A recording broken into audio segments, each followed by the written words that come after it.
Hello and welcome to this episode. In this video, we are going to focus on what matrices are. And I hope you have enjoyed the explanations on scalars, vectors. And now it's time for us to understand in simple, plain English what matrices are. Deep learning is very heavy on matrices and vectors. And the way we use matrices in deep learning is usually to represent the entire training data set or subset of the entire training data set. For example, in the previous video, I wrote one training instance as a vector. What if we want to represent the entire training data? Okay, I can even make things better by saying this is our expected output. So we can keep these features as the features we will use to train the model, and then this becomes the outputs that we want our model to come up with. So if we want to represent these features, attendance, hours studied, hours slept, if we want to represent all the features for all the training examples in a way that our machine learning model can use, then we need a list of vectors, because each training instance or each training example is a vector. So the way in which we can represent the entire thing is to have a list of vectors. That is why I said a matrix is just a list of vectors. So let's see how we can represent this data set here as a matrix. And it's simple. We have one list here. So we start a list, and then the first vector, which is the first training example, is also a list. So let me actually close this list somewhere here. So the first training instance is also going to be a list, which is 1.0, 8.0, 8.0. This is the first training example. And the second training example is going to be 1.0, 1.5, and then 16.0. And then we come to the next one, which is going to be 0.2, 14.0, 7.0. And then we can come to this next one by listing 1.0, 0.5, and then 13 over here. So this is a matrix. An even clearer way of writing it is this way. So we can say our data is equal to, so we have the first training example, which is 1.0, 8.0, 8.0. Then we come to the next line and list the next training example. 1.0, 1.5, 16.0.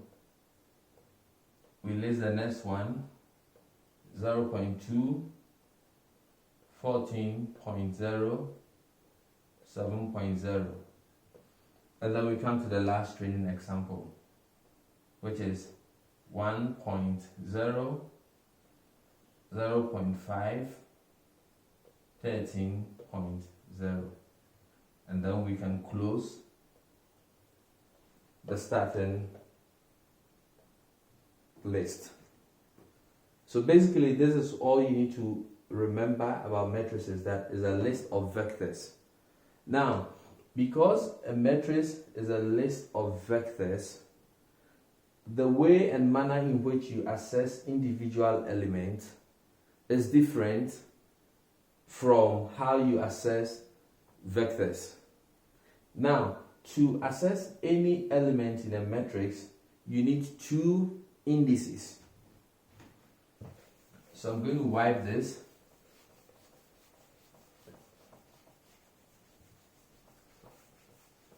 I'm going to wipe this.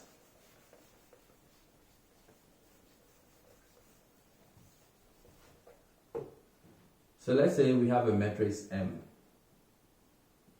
which is equal to 1, 4, 6, 2, 0, 1, 0, 1, 0. Okay? And then each one of them is a list on its own.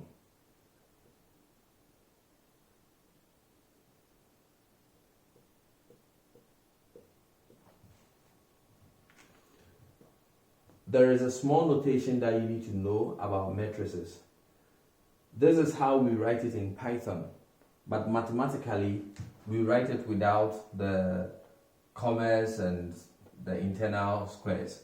So I'm going to write the same thing mathematically, and I'll say 1, 4, 6, 2, 0, 1, 0, 1, 0.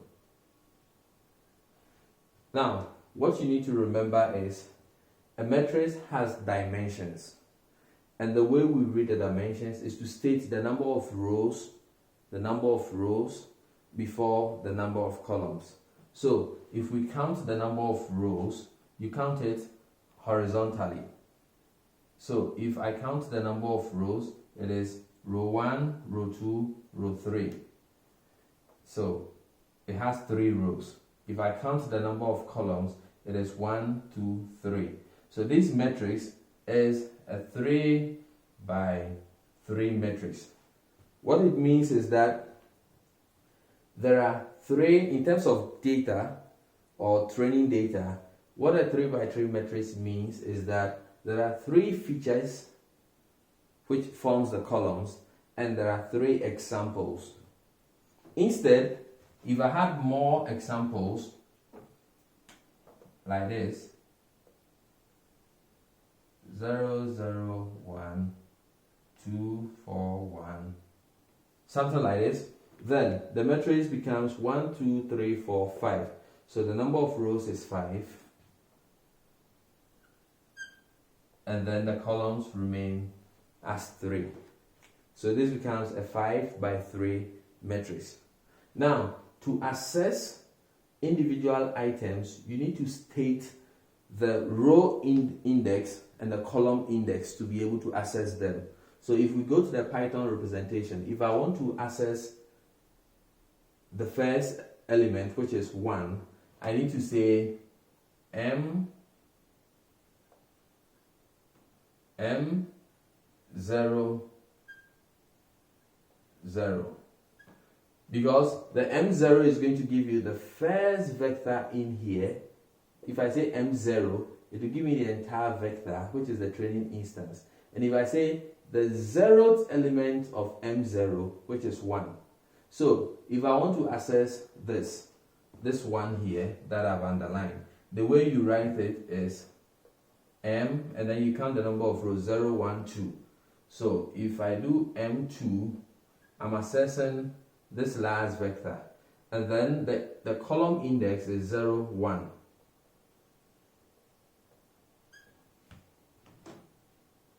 So to access an element, you specify the row index and the column index. And like I said, a matrix is just a rectangular array of numbers. This is the understanding you need as far as deep learning is concerned, and you also need to know how to access each element. I'll have a video specifically to show you this. Thank you very much for watching, and I'll see you in the next video.